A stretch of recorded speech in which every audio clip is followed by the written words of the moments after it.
to Geared for Growth. I'm your host, Mike Mortlock from MCG Quantity Surveyors, and today we have part 2 of our two-part series with Scott Aggett, where he is debating about why he believes the traditional buyer's agent model in Australia is flawed. So let's jump straight into that. Here's Scott. I saw a post, this is a little bit off topic, but I saw a post a couple of years ago where a buyer's agent, and I can't remember the name, put a post up to say they were involved in a transaction that set a suburb record.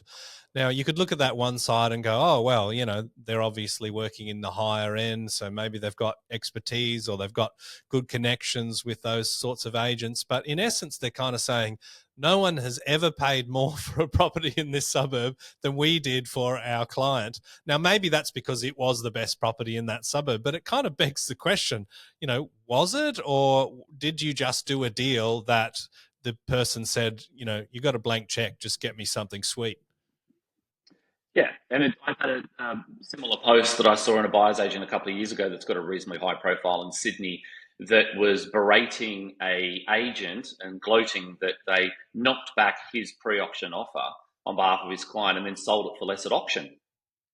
I was like, well, that shows you something, right? Like, you were prepared to overpay, you were overpaying for your client, and then sold it for less when it went to a transparent open auction scenario. Why would you post that? That makes no sense to me, that you're berating the agent and showing off or gloating that they should have taken your pre-auction offer, which was grossly overinflated.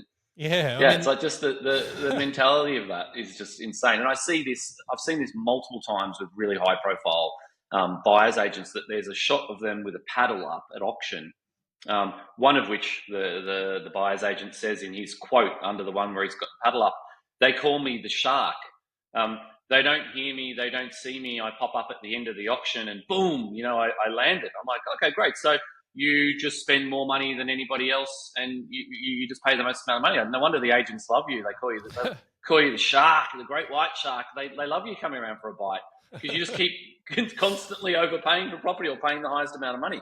There was another one in Sydney that her profile on LinkedIn and her post was 100% success at auction.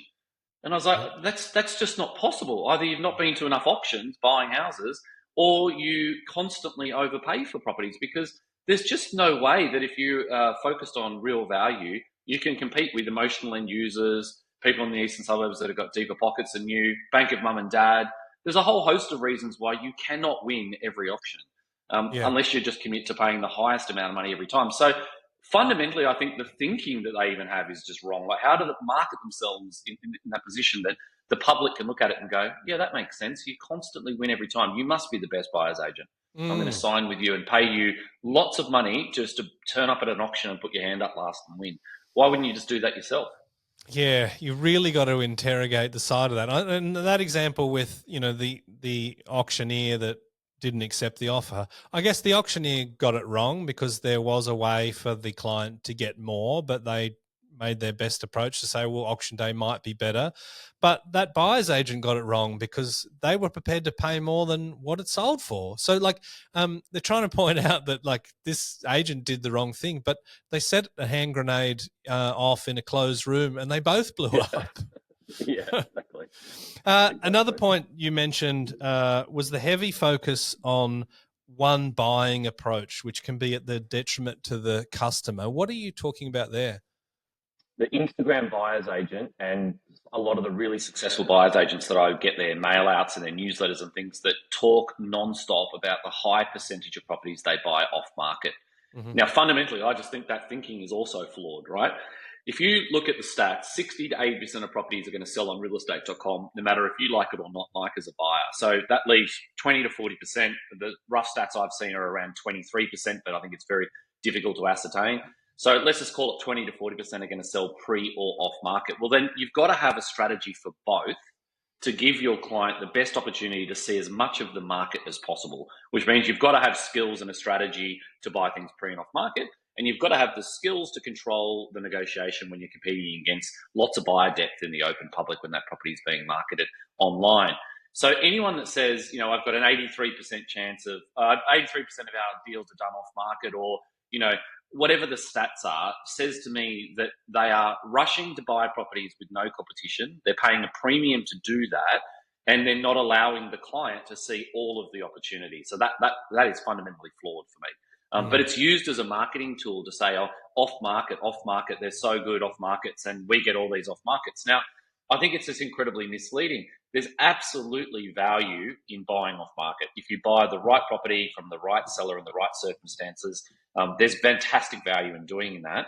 And there's some great tools to use, like List and Loop and the rest of it, which is the only sort of pre and off market marketplace in Australia that hosts those opportunities. There's great value in that, but it's not at the risk of not seeing all of the market. You still got to play that card, and also openly what's on realestate.com. That's my beef there. Yeah, and that's fair enough. You do hear, maybe not so much these days, but I used to see a lot of content from buyers agents saying about how they purely work in off market, or most of their deals are off market. Just because it's off the market in a public sense doesn't mean that it's a bargain or a steal. I mean, people might just chuck it up there with an agent and say, yeah, we'll sign an authority. We don't want a campaign, but if you can get X, then sure, like, that's ridiculous money. We'll take it, sort of thing. Yeah, but if you're only seeing 3 out of 10 properties in your target location, well, then you're making a poor decision because you've not got the whole market to choose from. So I just think that is the wrong way to buy a property, but it's a very convenient way for a lot of buyers agents to buy a property and also to market themselves. And that was my experience as a selling agent. I wouldn't see any of the local BAs at any time. They would never come and do research. You'd never see them just turning up at your open for inspections just to casually see what's happening in Surrey Hills market or Potts Point market, except when they had a buyer. And when they had a buyer, they came at you like, a bull in a china shop, and all they wanted to do was buy that property at the earliest possible time frame. And the only reason that we would sell to them was that they would pay a premium with a cherry on top. And we would perceive that if we ran an open campaign for 4 to 8 weeks on realestate.com, we could not beat that premium they were paying up front, hence why they bought that opportunity to buy off market. Now, they would do what we just spoke about before. They would go back and then fluff the numbers potentially to say, this is a really good buy for all these reasons, and we bought it off market and below market value. And I just think that was, a problem in the industry that needs to get ironed out. But it's a marketing thing, Mike. It's a really easy thing to market. Like we consistently are being window shopped, and for good reason. People should do their own education and see what companies are out there that best suit their circumstances. When we get window shopped, people will say to me on the phone call, well, I'm talking to X, I'm talking to Y, and they tell me they buy off market, or they tell me they buy this many percentage off market. And I say, okay, great. Well, this is roughly the percentage of properties we buy off market. And they're like, oh, that's really disappointing. I'm like, yeah, but let me explain why. But a lot of those people don't understand it because they can't get past this whole marketing story that they're being sold, that is the right way to buy a property, and there's a real advantage of getting there to these off-market opportunities. But you and I both know there's as much junk off-market as there is on-market. You've got to go through and do accurate analysis, accurate due diligence, and find those motivated sellers. I was speaking to a buyer's agent last week that said that they get window shopped, or someone will come to them for a discovery call or whatever the first step is, and they can tell who they've spoken to by the questions that they get asked, because they sort of, the buyer's agent will share, like, this is why we have a competitive advantage, and then they'll go and say, well, do you do this, like, because that's important to us, and then they have an opportunity to set fire to it. And often the client, a bit like in some of those marketing things, will have an idea that, oh yeah, okay, well that kind of intuitively makes sense, but there's also reasons why it's no good. I mean, why would you sort of say, oh, that's disappointing, the percentage you do off market, unless you really understand why a high is maybe good, or why it doesn't matter, or why it could be bad. Yeah, well, we had a client about 2 weeks ago that signed on with us, but the story leading up to it was interesting and matches what you just said. So they were window shopping us against another sort of, national brand, and our fees were very similar. So our fee is below $10,000 and their fee was below $10,000. And that's really quite a low price, as we've discussed, for, an investor looking to use a buyer's agent or a professional service like ours.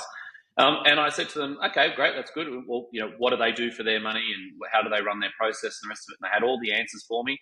And I said, well, I haven't had any experience with that business, so I don't really have any insights in it. But I'll go away and do some research. So I went and spoke to someone else in my team, and they said, oh, actually, I've got a friend that works there. These are the questions that your client should ask them on a second call. So they wrote up a short list of 3 or 4 questions to ask them.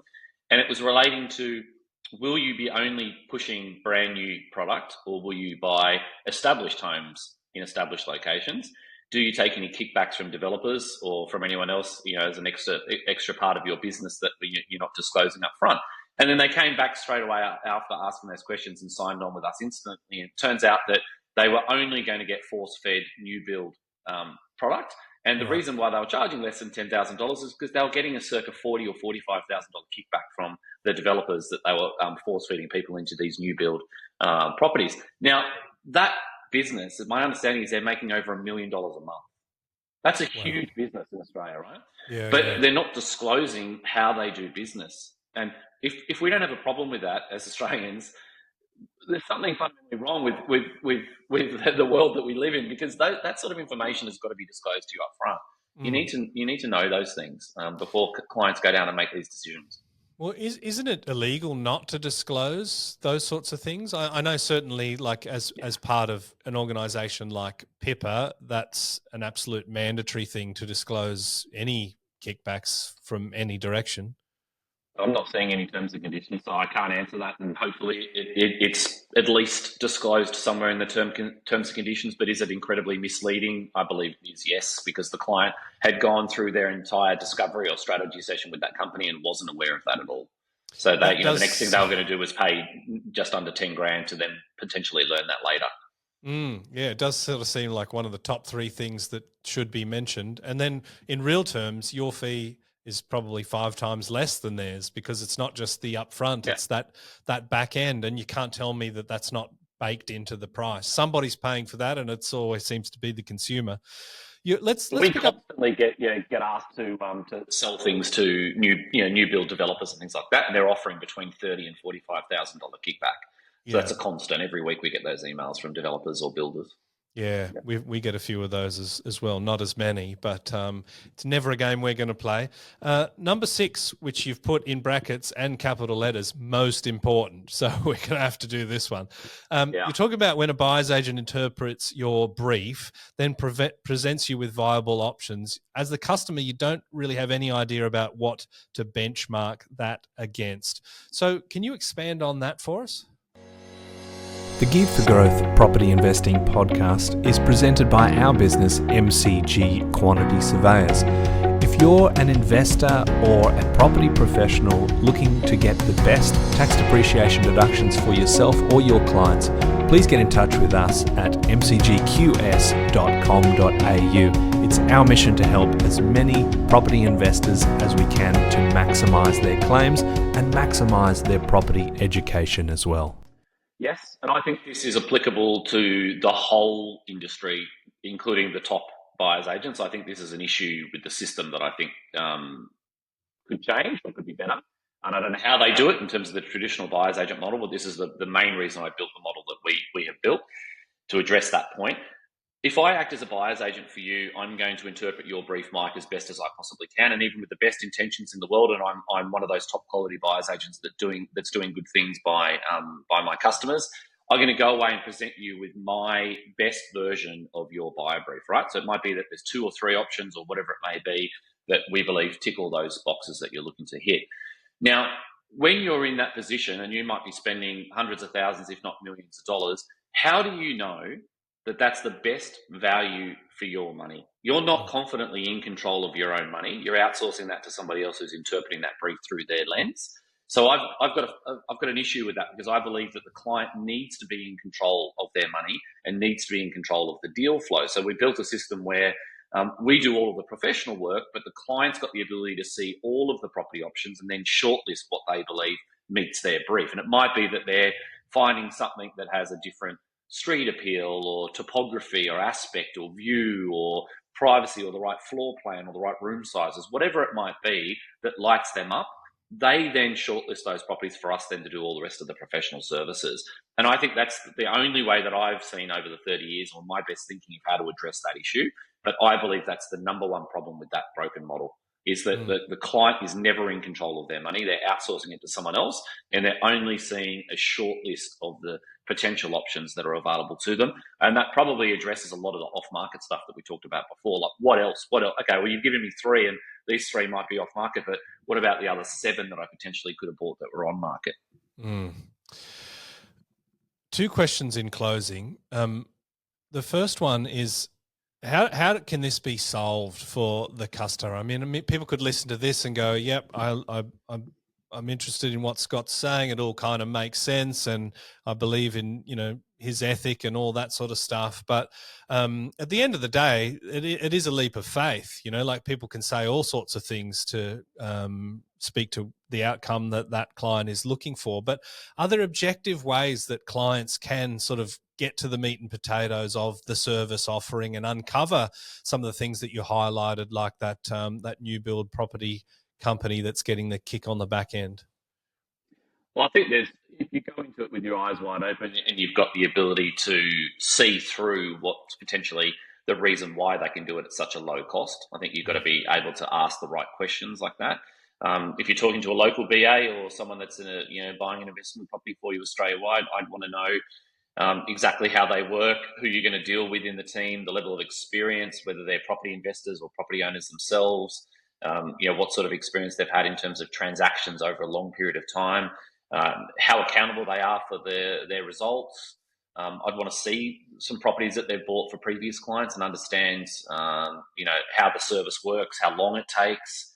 There's just a laundry list of questions that I think you need to be asking to get to the bottom of it and make sure that you back the right horse. Yeah, and that's what I mentioned in the beginning. It is a little bit of a minefield for the consumer, but at the end of the day, if you're not involved in the process to a minimum degree, then it's up to you whether you want to risk that money and risk what might be the first or the second most expensive asset that you ever buy. The other question that I have is about the size of buyers agency businesses. Now, up until, let's say, probably 3 or 4 years ago, your average buyer's agent business would be a handful of people. You might have an expert, and then they'll have a team that maybe has an admin person or a VA. They could have someone underneath their wing, but I would guess an average of about 6. And there would be some other bigger businesses, but often they would bring in financial planning or accounting and those sorts of things.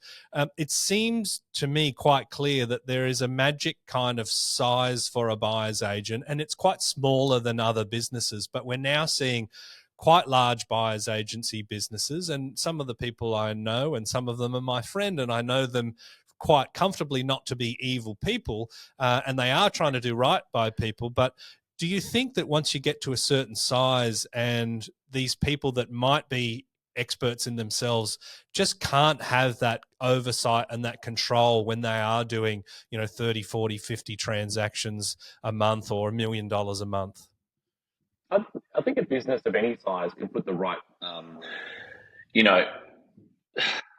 measures in place that you can quality control the properties that are going through the system and what you're presenting to clients. So, any good buyer's agent, I think, should have a very thorough list of what they're looking for due diligence, what they're looking for market analysis to give them the right numbers of what to pay, and the correct data in terms of, where the growth locations are or high returns on investment are. There's an element of, crystal ball stuff with anything where you're trying to project out future performance. So I think there's risks involved for everybody.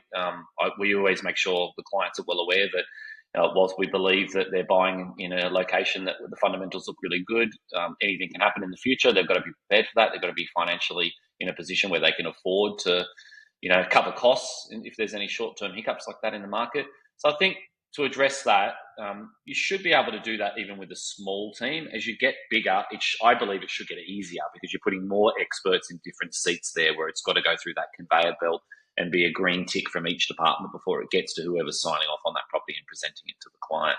There are some really big buyers agencies out there. It tends to be that they're very focused on investors, regional investors, or people buying a long way from their home. I don't think that's a bad thing. It allows people then to look beyond making a mistake potentially of buying an apartment in their suburb or near them because it's cheap and easy and they can touch it, versus buying something that's going to outperform that for capital growth and for better returns somewhere else.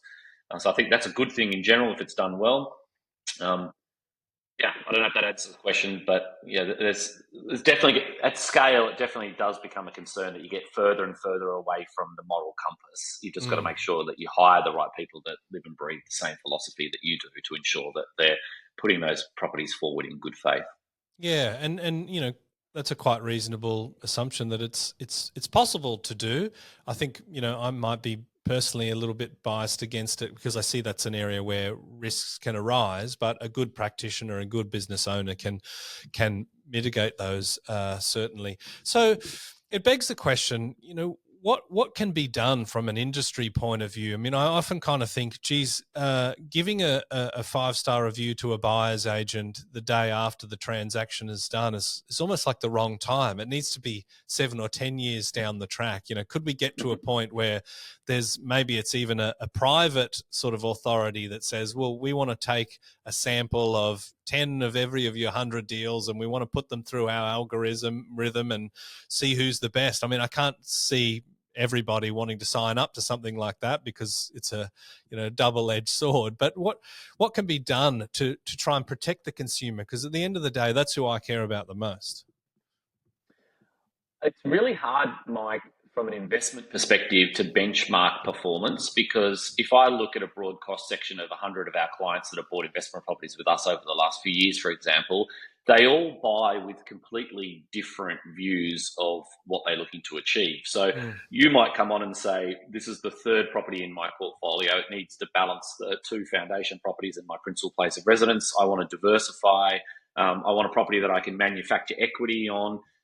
Or I want something that's purely cash flow because, you know, I'm struggling from serviceability, or I've got a really good cash flow business and I just want absolute capital growth. Everyone's coming at it from a different perspective, which is why I hate the one size fits all. You know, we're all buying in Toowoomba or we're all buying in Perth or whatever, and we suck the life out of that market and guarantee kind of short-term capital growth. Everyone that comes to us with a blank canvas. We start with that bespoke advice. We lead them around the country. So I think, you know, benchmarking that 5 years later or 7 years later against everybody else is really hard because we might have done a tremendous job representing the client to achieve the goals that they wanted, but that might not see the same level of capital growth or return that buyer B had with another customer from a different business. So yeah, it's horses for courses.